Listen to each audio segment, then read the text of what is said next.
Okay, all right. Well, welcome again, everybody. Lovely to have everybody joining in to our first WASH webinar for this year, actually. So this WASH webinar is being recorded and will be available for others to listen to or for yourselves to listen to again later on if you want to. And I just thought actually that I would start by just giving a little bit of background in terms of why we've actually, what sort of helped me to start this webinar. Now I'm just wondering why it's not presenting. Let me just check this. Here we go. That makes a difference. So I can actually start with Vanuatu, and for a number of years I've been supporting a lot of the WASH projects that are occurring in Vanuatu, and one in particular was they've got one that's currently in operation there, which is funded by the New Zealand government, and that has been built upon a previous WASH project that was also funded by the New Zealand government and was working in a number of different provinces and in a number of different islands. And that project started in 2011 and it went for just over 3 years, and it was funded by the New Zealand government.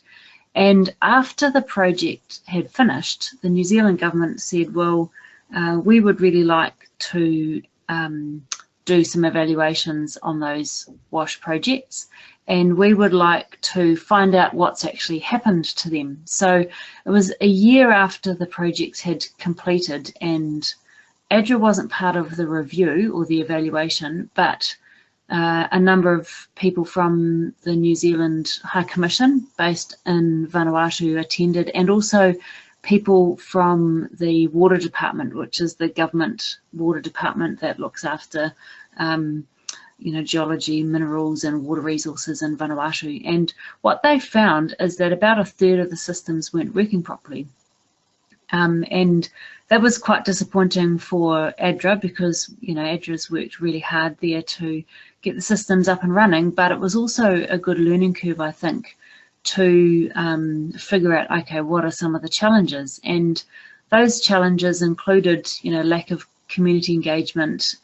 Some of the systems actually hadn't been completed before the project finished, and it actually meant that the system was never fully functional.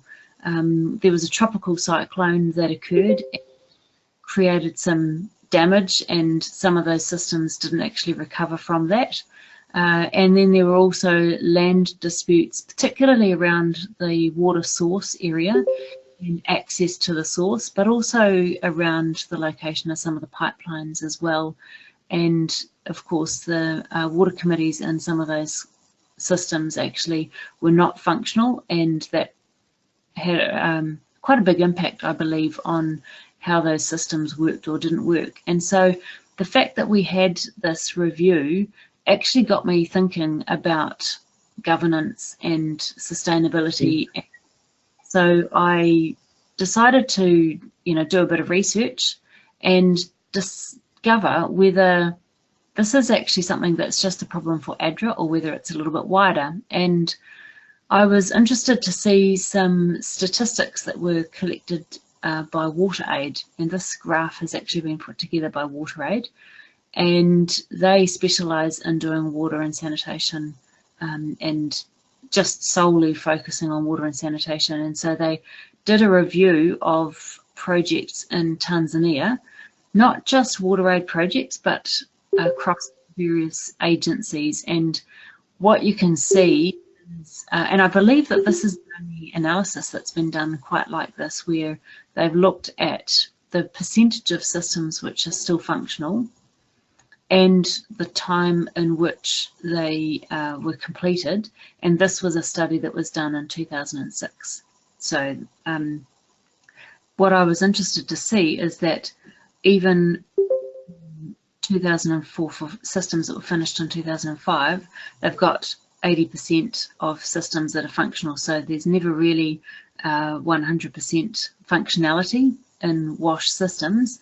that it actually does show that there's quite a number of systems that don't continue to operate or function even quite shortly after they've been completed. And so I understand from this sort of research that the challenges that we faced in Vanuatu are actually not unique to ADRA, and definitely are occurring in other parts of the world with other agencies as well.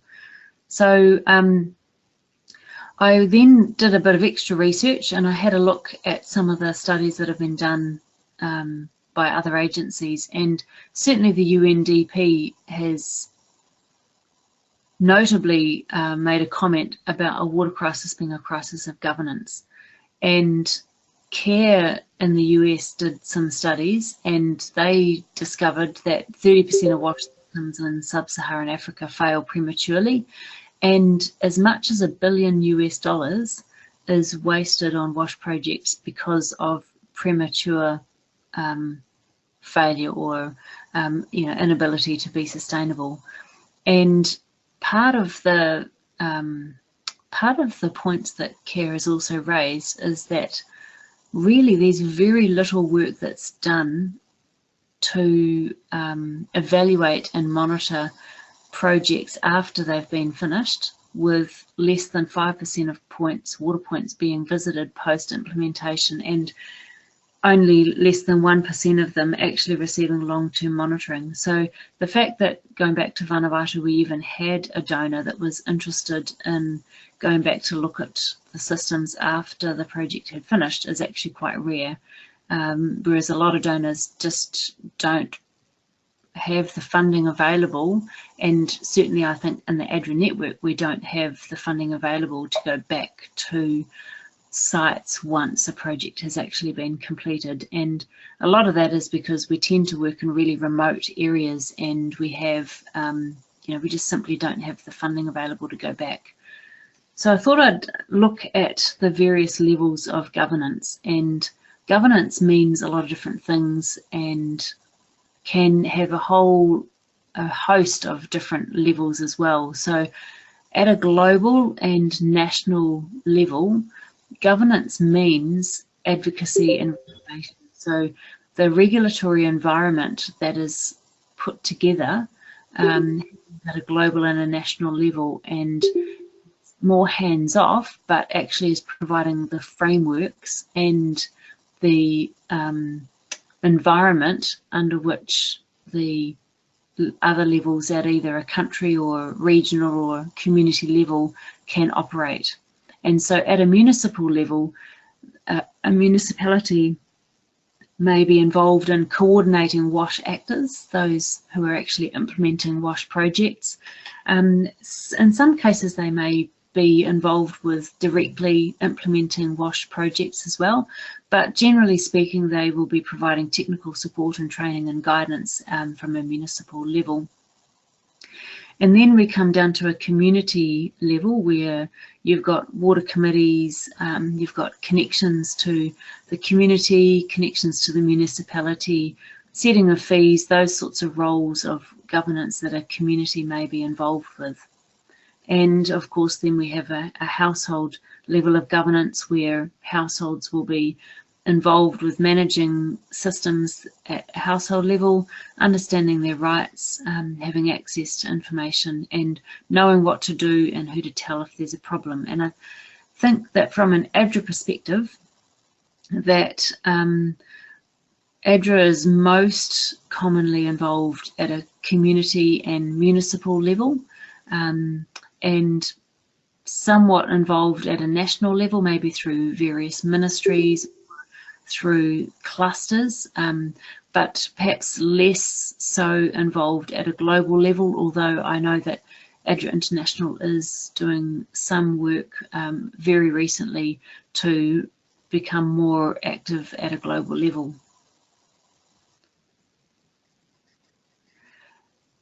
In terms of different types of governance and management structures, I thought I'd just touch on how the different management structures actually have an impact, or are available actually, in terms of managing wash systems. So particularly in an urban area, you would have a government utility or a government that is involved with managing wash systems. And then you might also have household levels where a household may be involved in managing its own latrine, or maybe a rainwater harvesting system. But households are actually, a type of governance and management structure in their own right, as are schools and clinics, where they may have a board that's at a school or a clinic and may be involved with managing that and governing that. And then, of course, you've also got a community water committee as well, or a community managed system, which could include a water committee or other such things. And going back to some of the studies that other agencies have done, CARE in the US did a study across 3 different countries in Africa, and they assessed the functionality of water points to see whether there was a link between the functionality and sustainability of those water points, and to assess whether there was a correlation between the governance and the functionality of the governance of that water system and the sustainability of the water system itself. So they actually asked themselves whether there was any relationship between the accountability of the water committee, inclusivity, participation and transparency, and whether that had an impact and on the sustainability of the water system. And they actually found that governance is strongly proportional to sustainability. But I was actually quite interested to see that the factors of governance that were associated with sustainability actually had a decreasing impact. So the strongest thing that they found that affected the sustainability of a water system was training the water committee, perhaps, or the operators who would be responsible for keeping the system running, actually providing maintenance training to those people in the community, perhaps, or maybe within the municipality, having some sort of training so that they could actually undertake maintenance on an ongoing basis. The governance factors around the committee itself, they found that if the committee was to be meeting regularly, reporting back to the community and operating actively, then that also had an impact on sustainability. There was less of a correlation between the sustainability of the systems if there was participation of women and other minority groups or other fringe groups. And I was reasonably surprised actually that they found that the transparency of committee roles in elections, like having a community understanding of when elections would take place and what sort of bylaws were involved and information was shared, and how that affected the sustainability. So the key takeout from this, I think, is that having a water system that's put in place and having other components of the project, including things like maintenance training, really important in that, so that people can actually continue to keep the system going once it's actually been up and running. So we'd have to ask, okay, what is it about sustainability that actually matters? And, why is sustainability such a big issue? And obviously the lower the sustainability of a project, the more negative the impact is actually going to be on the communities that we actually want to reach. And if we've got systems which are failing soon after they've been implemented, then obviously it's just simply a waste of money, and we could have spent that money elsewhere doing something more effective. Wash services in communities that have a lot of faith in the work that we do, actually, if they fail, are really going to reduce the trust that those communities would have in the work that we are doing, and also decrease the level of confidence that communities would have that they can actually do something themselves. It's going to increase the likelihood that they're just going to wait for the next NGO to come along with another project so that they can, receive another short-term solution. And also raising the standard of water supply, so providing a higher quantity or higher quality of water, and then having that system fall back again, even if it's just for a little time, actually has a really bad impact on hard-won hygiene promotion messages or health benefits that those systems would be implementing. So I thought I'd actually just talk about a case study from Sri Lanka. Sri Lanka has worked for a long time in some of the tea estate areas, and they've been working there for actually over 10 years.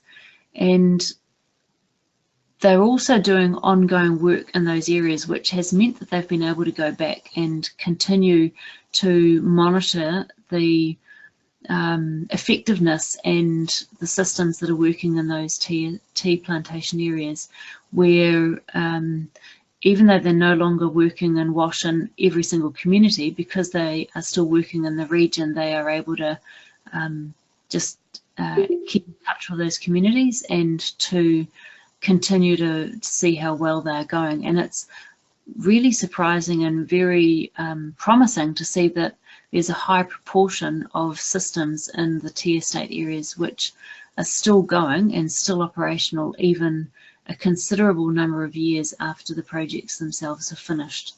So there's a few factors around that, and because in discussion with ADRA Sri Lanka, the high success rates of the WASH projects in the tea estate areas are not uniform throughout Sri Lanka, but they are uniform in the tea estate areas. So I find this quite intriguing, and it also makes us ask a question: what is it about these areas that makes them sustainable when in other areas or maybe other countries sustainability is clearly a challenge for WASH projects?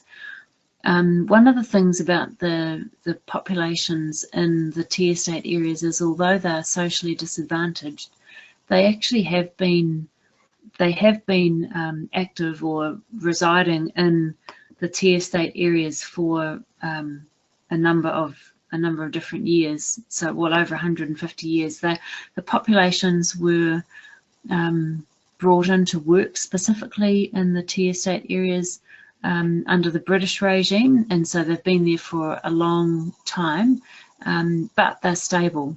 They don't tend to migrate. They tend to be a stable population which has very much settled in that area. Most of the systems in the tea estate areas are gravity fed, which do have certainly low energy requirements, low maintenance and operation requirements, and that will definitely have a positive impact on the sustainability of those systems. The other interesting factor in the tea estate areas or in Sri Lanka is that there is a government ownership of water sources, so it reduces the risk associated with land disputes around sources or location of assets associated with the water system. So things like pipelines, water tanks, and particularly the water sources, because there's no land disputes associated with them, that actually removes at least one of the risks of land dispute and ongoing dispute associated with the water system. Another thing that is common in Sri Lanka is that there is quite a specific and particular expectation that in order to implement a WASH system, that the communities have to contribute, and they not only have to contribute their time and their labour, but they actually also have to make a contribution toward and meet targets, and that those targets are actually set with community meetings, and because the communities are established, there is quite a good amount of social pressure that encourages communities to meet their targets when they've made promises to meet those targets. And so if they don't meet the targets, then there is actually a reasonably tangible effect of not meeting the targets, and that is that they actually won't have a wash system installed.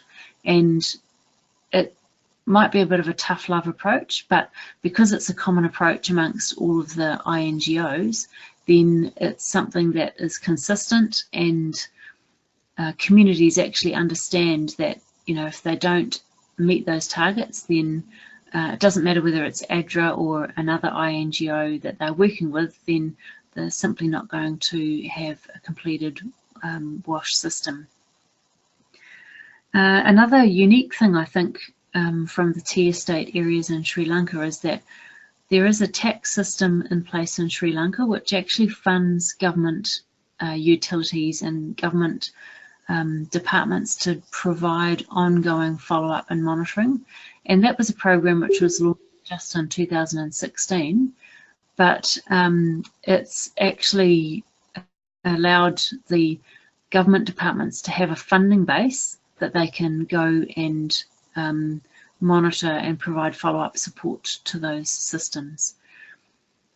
And the final aspect, which I think is quite intriguing and certainly is a nice thing to consider, is that although communities expect to have unpurified water for free, they do have a willingness to pay for purified water and to pay for a level of water that is a higher level than they would otherwise have access to. So I know that from experience in other countries that, and even indeed in my own country here in New Zealand, that a lot of people do expect to have water for free and consider it to be a human right, which it is. But it is interesting to note that in Sri Lanka, although the non-purified water is expected for free, there is a willingness to pay for purified water.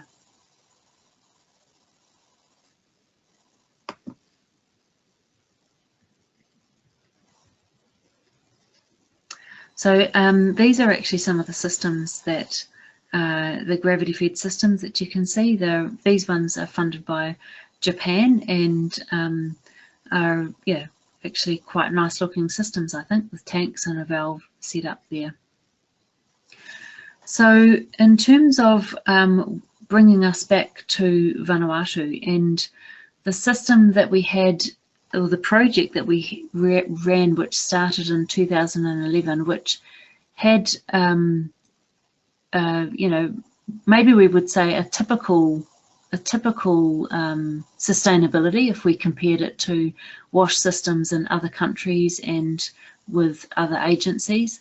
But what could we do better, and how could we increase the sustainability? And so in 2016, another wash project started in Vanuatu, and this one actually has quite a different design focus to it. It actually has two stages. This diagram here actually is a diagram which outlines the project. So the first stage of the project actually really incorporates a lot of investment and time and training for communities, for not just the water communities themselves, but also for the government departments to be included and to be actively involved in the project. And the incorporation of water safety plans is the mechanism that has been chosen to have a real tangible involvement and relationship building period with communities, to basically get to know the communities and to give them an opportunity to get on board and to demonstrate that they are actively involved in the project, and to demonstrate that they want to be not just to truly be participants and not just be recipients of the project itself.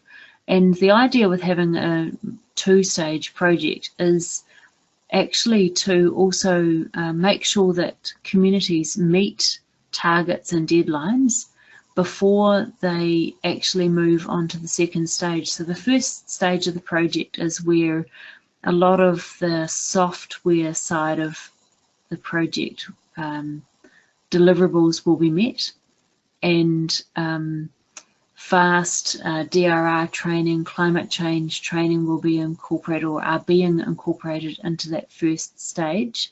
And communities have to demonstrate that they are really on board before they get to the second stage of the project, where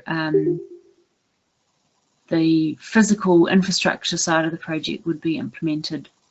And that includes, the second stage also includes community training, so training plumbers, training the water committees, and also getting into the actual construction of the water systems.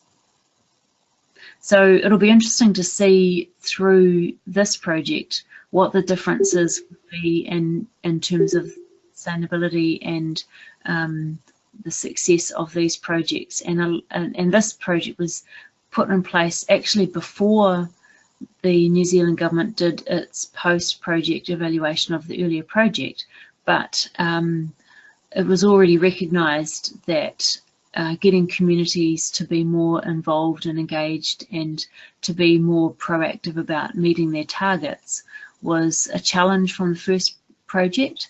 And so having a system that actually encouraged people to, or communities to be more seriously involved was recognised and incorporated as a lesson learnt into this, this later project.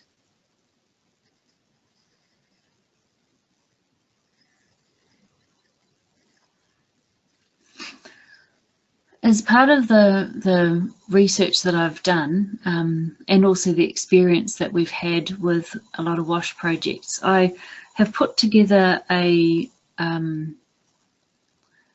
basically a list of different things that I think that are important to improving the sustainability of our WASH projects. And basically, if we've got a project, and I'm comparing maybe some of the urban projects or WASH systems with some of the more rural WASH systems. So I'm incorporating an urban and a rural approach here. But if you've got say an urban environment where there's a government utility, what sort of governance or management structure would have the highest level of sustainability? And in an urban environment where you've got a very large water system, and the only option really for that is to have a government utility operating and maintaining that system.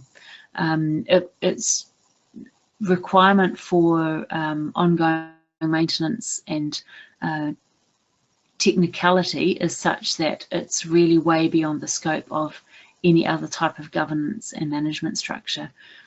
If you've got a smaller system, maybe a more rural system, and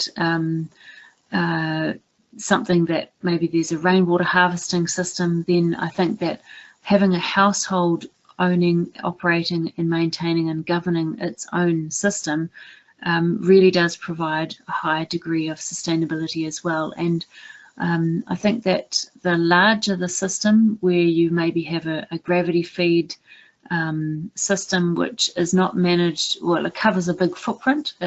You can have pipelines or a source which is a considerable distance away from the community itself, and so your footprint of that system might be very large, but then adds a degree of complexity where a government or a community-based or a household-based governance structure finds it very difficult to keep that system running because it includes so many different actors and so many different players. Having a school or a clinic own, operate and govern its own system actually is also quite a sustainable operation. But actually, in my experience, having a community water committee that manages on its own and governs on its own a water system is often a really big ask. You've got people who are not long-term trained in the management of systems which are quite complicated, and they have to somehow work through community disputes which might arise as a result of things like land disputes or access to water or access to the infrastructure that's involved with that water system. So basically you're going to have an increased risk of failure if you've got a water committee that's really trying to manage something that's really beyond its scope. I think that it can be done, but they need to have ongoing support, and that ongoing support needs to come from an entity which specialises in that, and it might include a government utility or something that provides a higher level of support to that community system.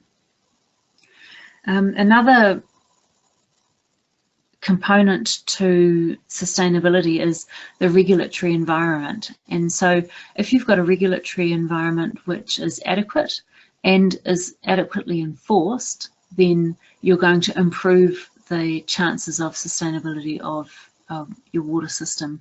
If you've got a regulatory environment which is adequate but actually isn't enforced, or a regulatory environment which isn't inadequate and therefore isn't enforced, then obviously that's going to have a negative impact on sustainability.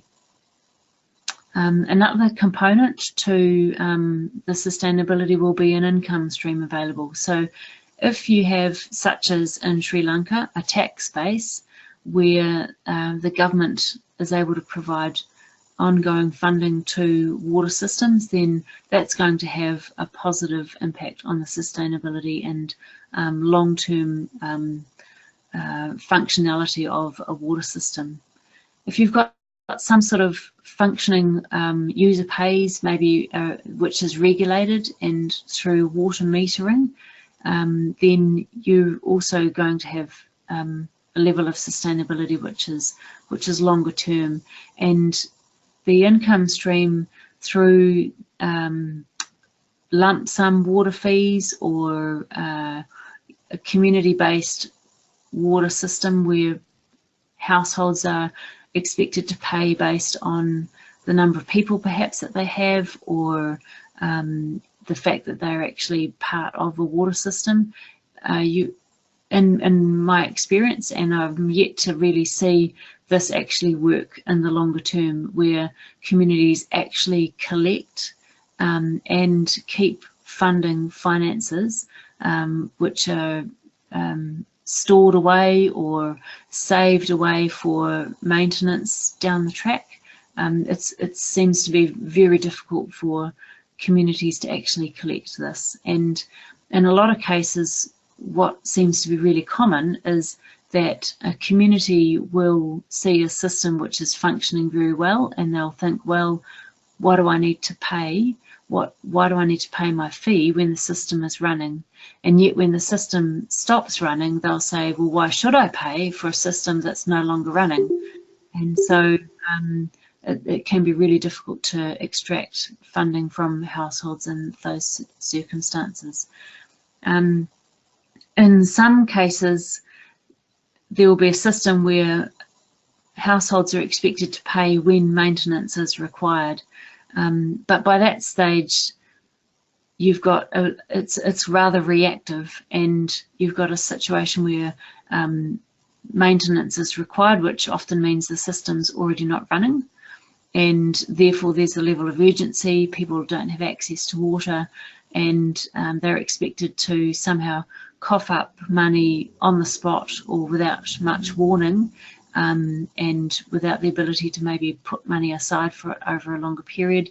They're expected to just have have money that's available to maybe fix that pump, or to fix that join in the pipeline, or to somehow get that system up and running. A supply chain, in order to keep systems running, is actually really important, and depending on the type of system which is put in place and the type of materials that are required for that system, actually has an impact on sustainability as well. So if you've got a system which is, oh sorry, I've just changed my screen there trying to turn off Skype. Let's go back to Prezi. What have I done? Here we go. I'm just going to try and turn off Skype so that it doesn't keep coming up and popping in there. So if you've got a supply chain which is locally available, where components are accessible and where you don't have to travel too far for it, then you're going to have an increased sustainability. And correspondingly, if you've got materials which are only available internationally, and they're likely to be more expensive, or certainly take longer to get there, or just simply not be available and not be even able to be requested. Like if you've got a community which is very remote, how will they be able to even source or purchase materials which are available internationally? So that will have a direct impact on the sustainability of the system. So having a design which selects systems and components that are available as close as possible to the actual system itself will have a positive impact on that sustainability. Maintenance. Now, maintenance is always an interesting discussion, because in some countries maintenance is not routinely carried out and is certainly not proactively carried out. And so there are various different options for carrying out maintenance, and those options have a impact on the likelihood of sustainability of the water system as well. Public-private partnerships, or having a contract where you've got somebody who is paid to carry out maintenance, where that's possible, actually will maximize the sustainability of the system. If you've got a government utility which has a role and a function to carry out maintenance, then depending on how well those staff members are trained and what sort of access they have to funding for that maintenance, then that's also going to have an impact on the sustainability. Having maintenance carried out by volunteers, or inverted commas paid volunteers, where they may receive a small sum for their time perhaps, or their labour, is usually not a very long-term solution for having maintenance carried out in a satisfactory manner. And so you've got a whole range of different components of sustainability on WASH systems, which I've outlined here. And the idea with this sort of a diagram is that if you were at the beginning of a WASH project, and if you are considering, okay, how do we go about putting a WASH project together, and what are some of the things that we might consider when we're designing a WASH project,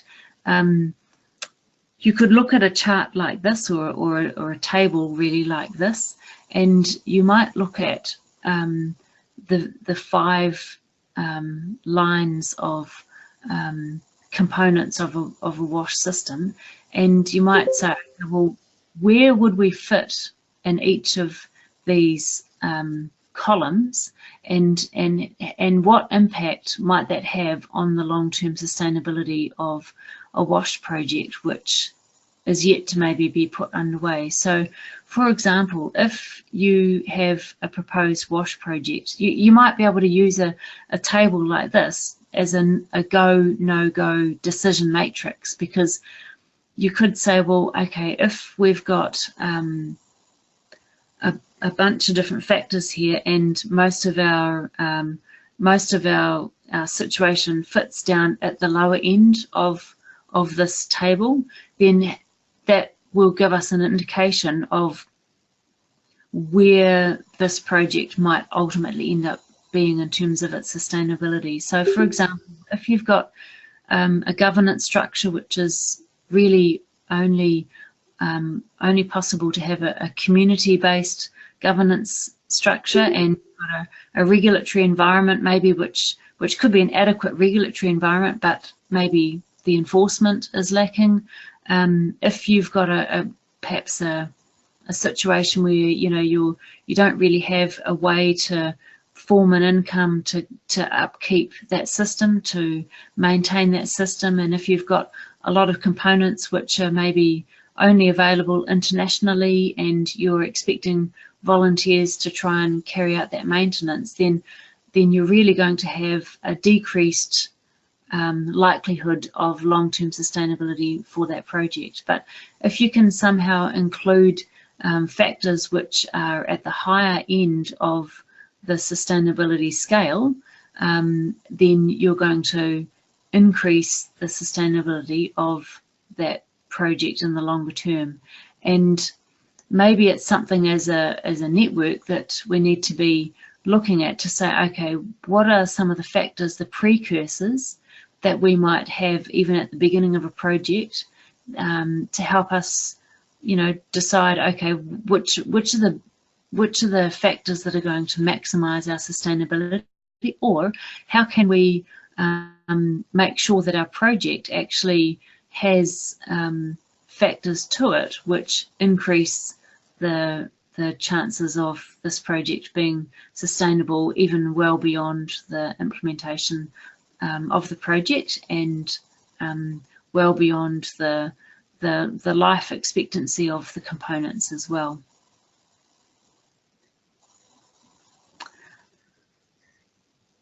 So that brings us to the end of my formal component of the webinar, and I'd just like to open up the floor, if you like, to those that might have any questions.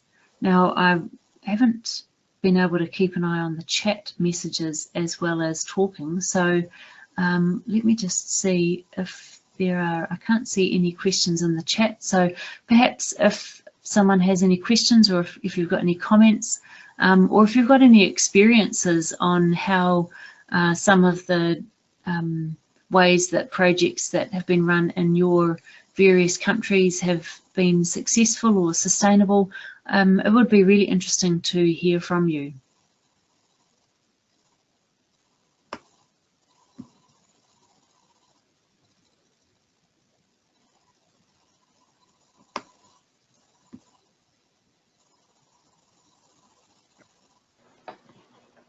For those who might want to share or have questions, you will need to unmute yourself. We only have a couple people that are unmuted, so. Oh yes, thanks very much for that, Emily. So throughout the duration of the presentation, Emily had muted your microphone. So if you go up to the top left of the GoToMeeting screen, you can click on the microphone and unmute yourself.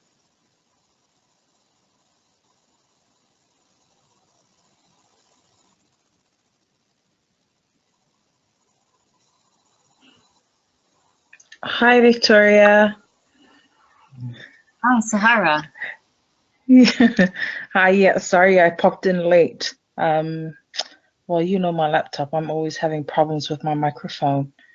But thank you for the presentation, very interesting. I do have a couple of questions, please, in relation to what you had presented. Sure, go ahead. Thanks, Sahara.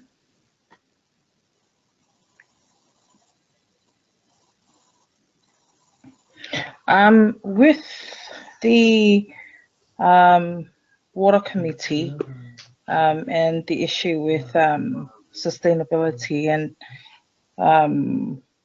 through the Water Committee, I absolutely agree with what you said. that without the assistance maybe of the government or maybe another entity after our project has left this certain area, then sustainability could be an issue for the water committees within that area to keep up with. But I think probably the most difficult part for the works as well, and you know, if you can advise, I'll be more than happy to hear what you can say about that from your experience as well, is that no matter how good the trainings are that we deliver to these communities, even with the documentations and running them through the systems before, during, and after construction, there's still that level of our communities keeping up with the motivation when we leave, to keep up with the maintenance and, you know, sustaining their systems, and the whole lot. And then we've got I wouldn't say the lack of interest. It could be because, you know, some of these areas that we work in are quite isolated, and, you know, the likes of the Department of Water from the government agencies find it very difficult or time consuming or maybe costly to mobilize, you know, their teams on a regular basis to go out there and fix these things, that they don't fix it at all. And it becomes very much like a firefighting issue until the community approaches them, and, you know, then they'll go out and do that. But, you know, for most of the times, it kind of comes back to us, the NGOs that have constructed these systems. And instead of, you know, we've handed over the project and everything else, and instead of the government or the Department of Water or the communities to play their part and maintain the systems and get them to operate, it has come back to us to, you know, as if we were the ones who had failed in the beginning. So do you think we're kind of setting ourselves up in a manner to keep, I mean, if we keep into this, you kind of understand what I'm saying. In a lot of countries, the WASH projects, in fact, in by far the most WASH projects that ADRA does globally are done in a rural environment. So ADRA really doesn't get too much involved in, you know, well, certainly not urban, but even peri-urban WASH. It very much tends to be rural WASH projects that are undertaken, and so that accessibility and the remoteness from the level of government support which might help it to be more sustainable is really a challenge. And I think we also tend to have little pockets, so there'll be a community here or another community over there or another, you know, community, but they tend to be really isolated, which makes that ongoing support very difficult as well. And I guess one of the things I'm suggesting is that when we plan our projects and when we are thinking about what we're doing, is to actually be more intentional about clustering or about having, you know, just to be aware that, okay, if we do actually choose a community which is very isolated, then it's going to be a lot harder for that community to get the support that it needs, particularly after the training has finished or after the project has been implemented. And so it actually is going to have a higher risk of not being sustainable, and that's just the reality of it. And there's a tension, I think, between being an organisation that always goes to where others don't go, which ADRA does. You know, we do tend to reach those that are not reached by others. And the downside of that is that we're impacting our sustainability, and B, even we can't get back to have a look at it to really see whether, you know, how they're actually functioning and faring later on. So what are we doing to actually help those communities to, or to make sure that the time and effort and funding that we put into the projects that we do, how are we making sure that those projects are actually having a long-term impact, and that we're not just wasting money doing something that just has a really short shelf life.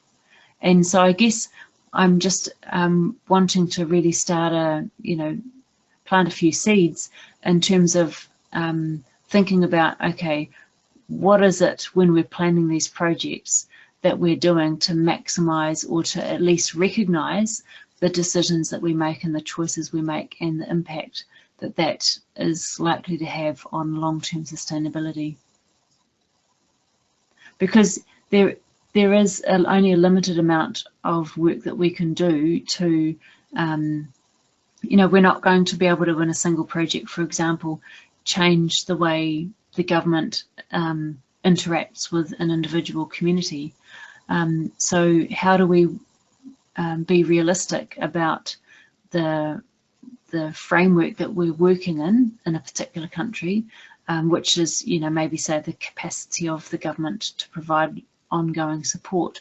How are we being realistic about, you know, supporting the work that they are doing as well by, you know, if we're expecting them to provide an ongoing support to, say, a rural water system that's been implemented by ADRA. Thank you. Yeah, I absolutely agree with you. And yeah, there's a lot of moving parts as well associated with that, and involving the government as well. But yeah, thank you for answering that. I've got one more question, because I see a whole heap of questions now popping up from the others, and I don't want to take up all your time. Do you think also that maybe the water supply systems that we designed could also impact sustainability of the works that we do and the works that we deliver? I mean, I know that for everything that we construct, whether it be a gravity-fed system or a rainwater housing system, although these are much easier to maintain, do you think that maybe we should also consider the designs if we can't design a system for these communities that we think they're able to sustain? Example, if we give them a pumping system, that we should probably just forget about designing it at all. So are you wondering whether we wouldn't design it, or whether we might maybe not consider having a pump system? Yeah, maybe not consider having a pump system, because we've got that difficulty with you know, training our water committee members, and like you said before, even the capacity that's held within the government agencies and Department of Water within the government agencies. Yeah, I mean, as far as possible, and I believe that nobody sets out to make a complicated system. I don't think anybody deliberately goes out and says, okay, we want to have a water system and we're going to make it complicated by doing, you know, 1, 2, 3. But, you know, just being really intentional about keeping things as simple as possible. And, you know, going back to my comment before about, you know, just being mindful, where are the parts coming from? How would a community or the owner or the governance structure of that water system, how would they A, be able to afford to get the replacement parts for it, and B, know what to do with them even if they did have them, and C, actually know even how to ask, or who to go to ask for them, or to seek them, to buy them, to purchase them, or whatever is required. So having that, you know, the supply chain in place to make the systems maintainable is really important. And in some parts of the world, the systems that ADRA does tend to be maybe like a tube well or a well or say a hand pump, which actually has a really small footprint. So if you've got control of that hand pump, then you've got control of the water system. In other parts of the world, such as the South Pacific, there do tend to, or in some parts of Asia, there do tend to be gravity-fed systems which have a really massive footprint because you've got a source that's a long distance away from the community, or from some of the assets like the tanks and the taps that are part of that system. And so you've got a really big, you've got a lot of land ownership issues that system's going to pass through the hands of a lot of landowners, and so that in itself can add to the complexity of the ownership and the governance, and therefore the sustainability of that system. Whereas if you've got a system which is, say, a rainwater harvesting system, which is completely owned and governed and maintained by one entity, whether that entity is a household or a clinic or a school, then you're going to increase the chances of sustainability of that system, because it is, in a sense, a lot less complicated just because it's got a smaller footprint. Okay, yeah, I agree. Thank you, Victoria. You've got heaps of questions. Thank you, Sahara.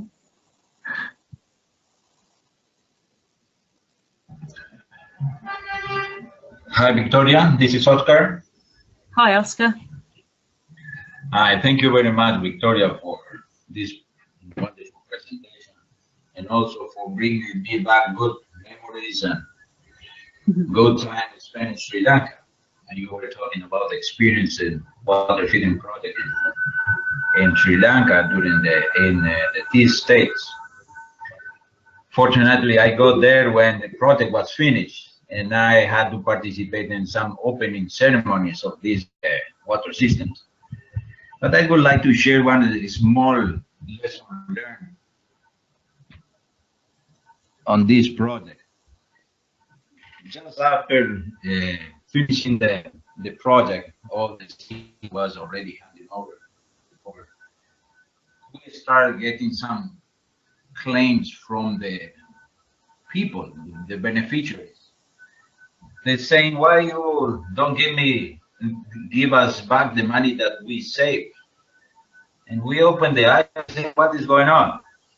What happened was, it was a project where the community needed to share. You were talking also about it. There is some project where the community save money, or every beneficiary contribute with some for the project. In this case, the agreement was done that part will be from the project and part will be money that the community, the villagers in those tea estates would be contributing. But happened that one of our field coordinators, ADRA staff, helped the committee that was set, the water committee that was set, the president, secretary, and treasurer of that committee, to open one account. And he, as a member of ADRA, he signed by himself part of that, the responsible for opening that account. This guy disappeared. The community started giving every month some rupees to that account for contribution. And at the end, this ADRA worker disappeared. The treasurer and the secretary, they lose the control of this scheme, this saving. And all the community start asking ADRA, give us back the money that we put, because we don't know what happened with that. And I tell you, we paid thousands of dollars back to the community because we couldn't control that. And then my suggestion and my lesson learned on this is, when we said that kind, when we help the community in setting this kind of savings in order to contribute for the sustainability or for the execution of the project, we need to be careful in how we set the rules. Who is going to be responsible for? Because at the end, the responsible is the NGO, in this case ADRA, who will need to respond to the authorities and to the beneficiaries as well for the funds, the management of the funds. Mm. Thank you. Yeah, and I think that's a very sad thing to happen for ADRA, because it actually would have affected ADRA's reputation in that community and in the surrounding communities as well, where, you know, the level of trust would be quite damaged for ADRA. Yes. Yeah. So I guess the other question I would have for that situation is, does the community, when they set up a bank account, were there changes that were made to what the community would expect the bank account to be? Was there a reason why they were not able to set up their own account? Well, I don't know really why this. It seems that the authorities of ADRA at that time, even they didn't know that this other worker was involved in this setting this account. For that is what I am saying. As a managers, we need to be sure that every step is under control. We need to set up the specific duties of every of us involved in the project in order to have the control all the step. Because one small step, maybe I want to think that this guy trying to help this committee in opening the bank account, you know, T-State normally in those areas, many of them doesn't have even documents. And then maybe that could be the case, that they couldn't open a bank account because they didn't have documents. And then this helped them to open the account. But at the end was harming ADRA name in those T-States and with the government as well. Yeah. Yeah. Can I jump in here, Oscar and Victoria? This is Werner here. Yeah, go for it, Werner. Yes. Yeah. I think Hey, hi, Oscar. Hi. I think we. Yes. We actually had a bad experience, but we learned our lessons there. But now what we are doing is, when we form the committee, the committee has the president, vice president, secretary, treasurer, and so forth. So instead of the beneficiaries giving money directly to the committee, what happens is that the estate management, for example, we will say it is $1 from their salary is deducted, right? And the estate management pays to their bank account.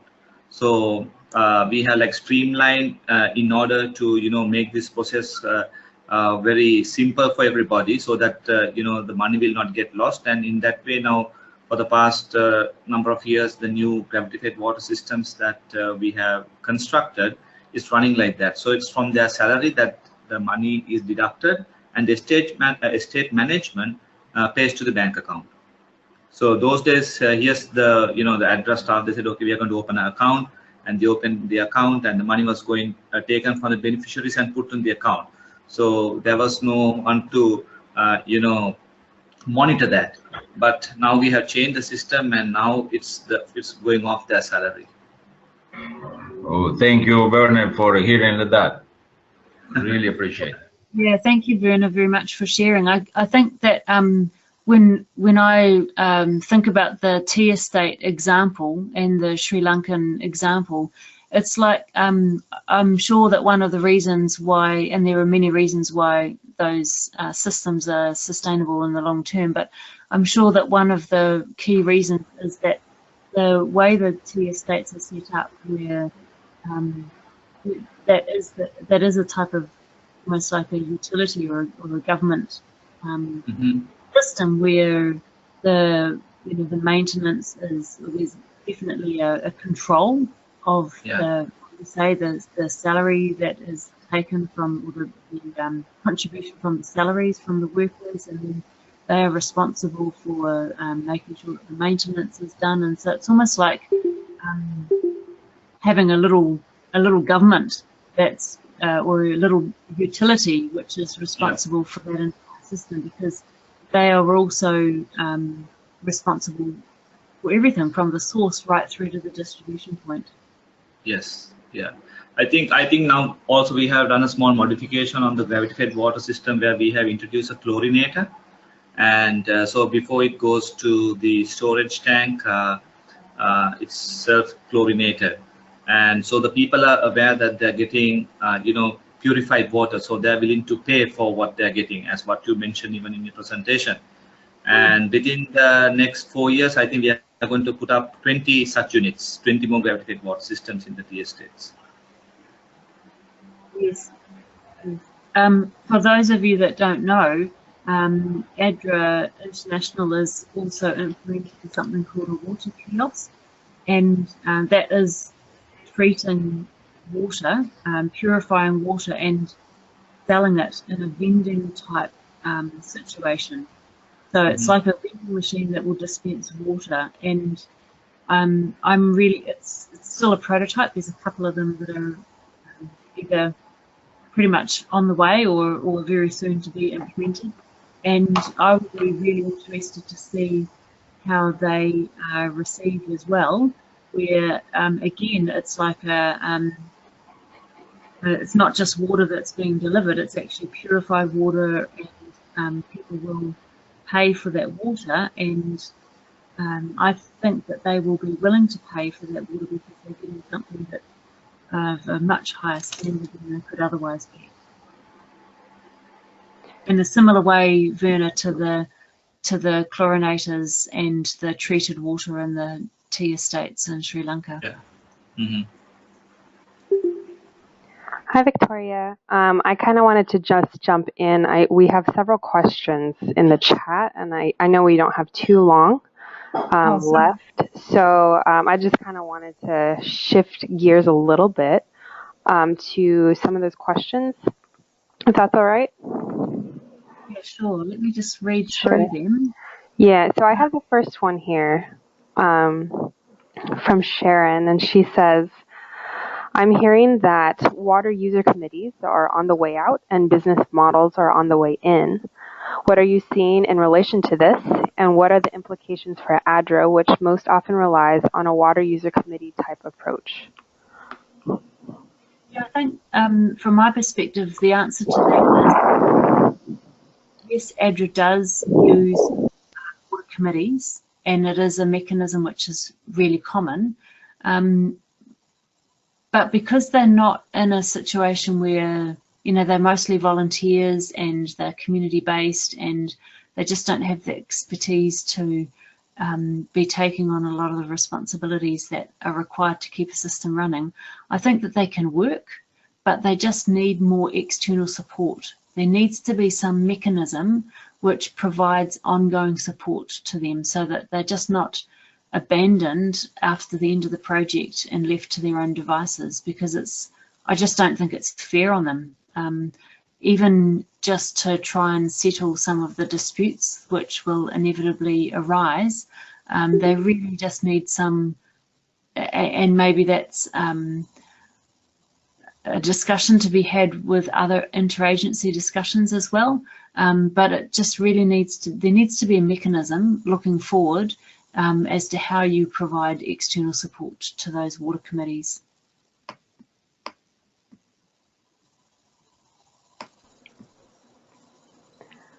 Another question we have from Stephen. He asks, has there been much research as to the role that churches or religious leaders have in a community wash program? And then he says, especially in mono-religion denominational contexts. Oh, yes. Okay, sorry. Reading through that as well.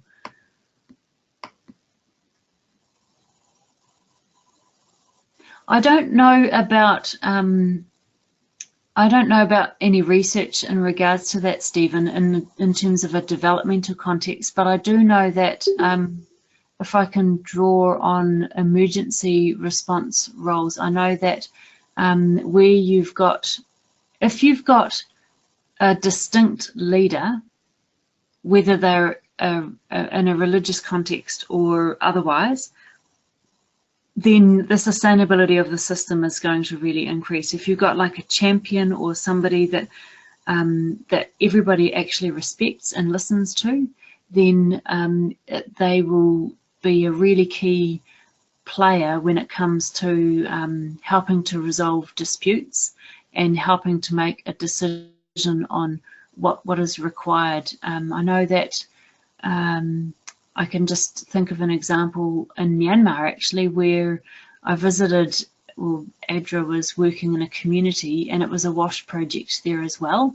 and it was the champion in that community was actually a monk, and unlike most monks, he actually left the monastery or the temple to actually get out, roll up his sleeves and help build water tanks.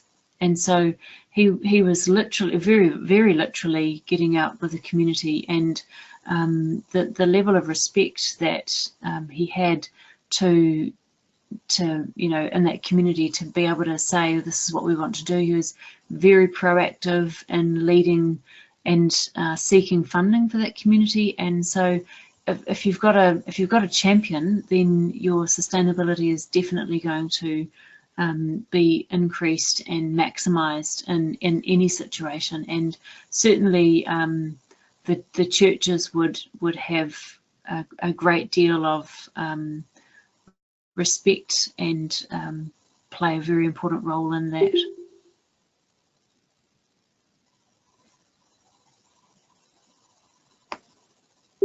Hello, Victoria. This is Avish.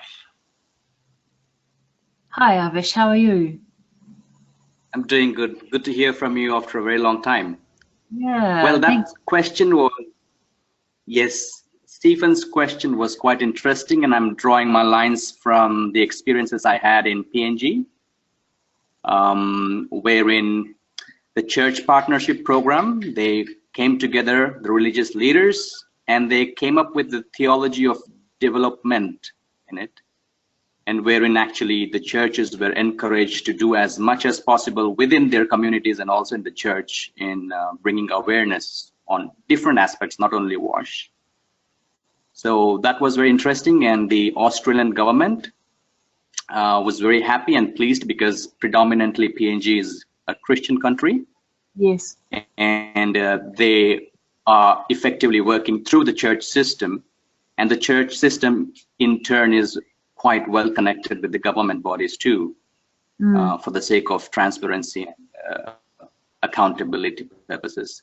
So I thought, I don't think so there's a research done, but I'm assuming there are definitely evaluations conducted on how the church partnership programs have been implemented in the country. I think since your proximity to PNG is much closer, you would be, you'll have good access for more information there. Yes, I'm also just looking to see if David or Pia are still here, because I know that the church partnership programs have been heavily supported by ADRA Australia as well, so they may be able to. I don't think David's actually online, but I'm not sure if Pia is able to comment on that.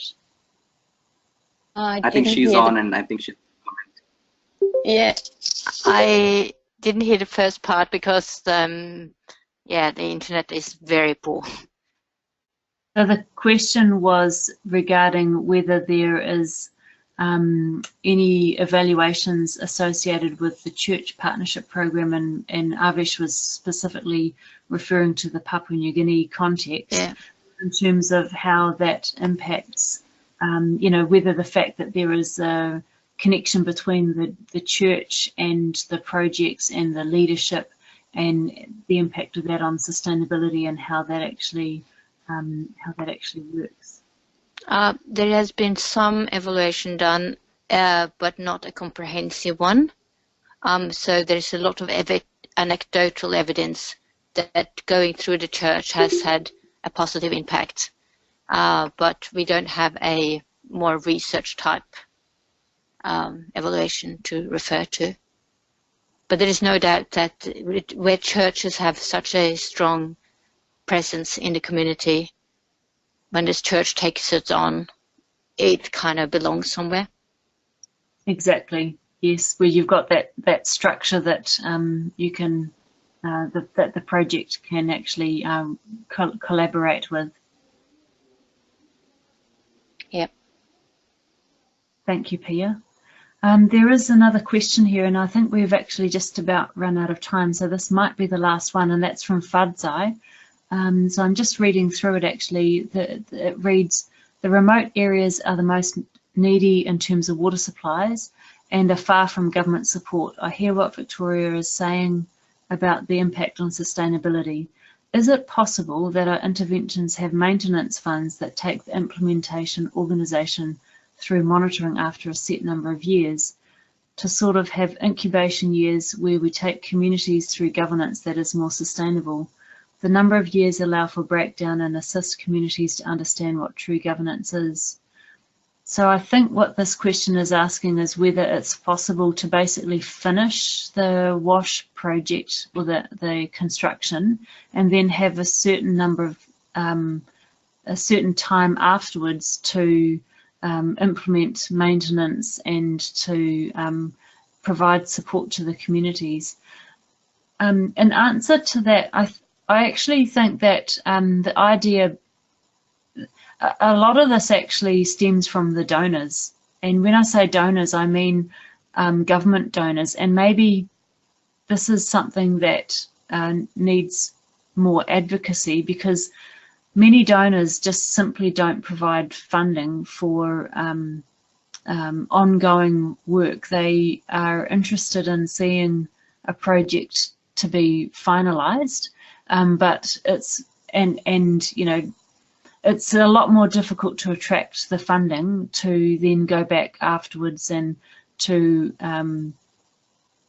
provide that ongoing support. But I truly believe that with the level of funding that actually goes into the projects that are done on a country by country or sector by sector or particularly a global basis, that if we're not actually looking and providing that ongoing support and even post-project monitoring and not really understanding what's actually working, then how does a donor, and say a government donor, actually understand whether their funding is actually being effective or not, and what is the effectiveness of the aid that is, and we're talking billions of dollars which are being spent on a global scale, so it's a significant amount of funding, and certainly over a long period of time.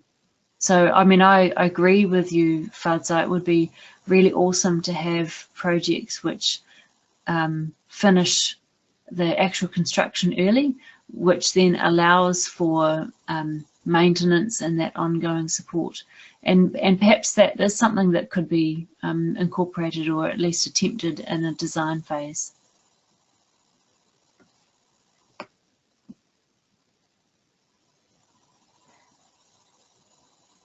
Okay, well, look, I'd just like to thank everybody for your participation. Thank you very much for the questions, the discussions, and the thoughts.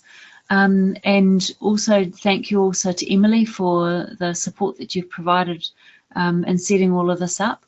The webinar is going to be available on eNet, and I believe that once the link is available, then an email will be sent out to the same email circular as the invite was sent to, with the directions on where to find the webinar on eNet. So yeah, keep a lookout, and please feel free, once the link has come through on eNet, to share that with those people who may have wished to have been part of the webinar but were unable to attend.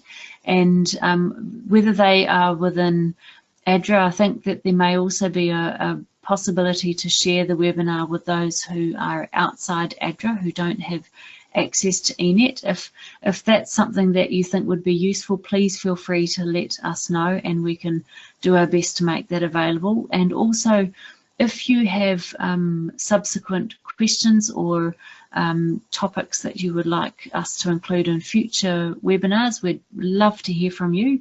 So yeah, please drop me a line or drop Emily a line, and yeah, we'll look forward to the next time. Thanks again, everybody. And from New Zealand, I'd say good night. I know that for some of you it's a very early good morning, so yeah, have a lovely day. Thanks, everyone. Thank you. Thanks, Sahara.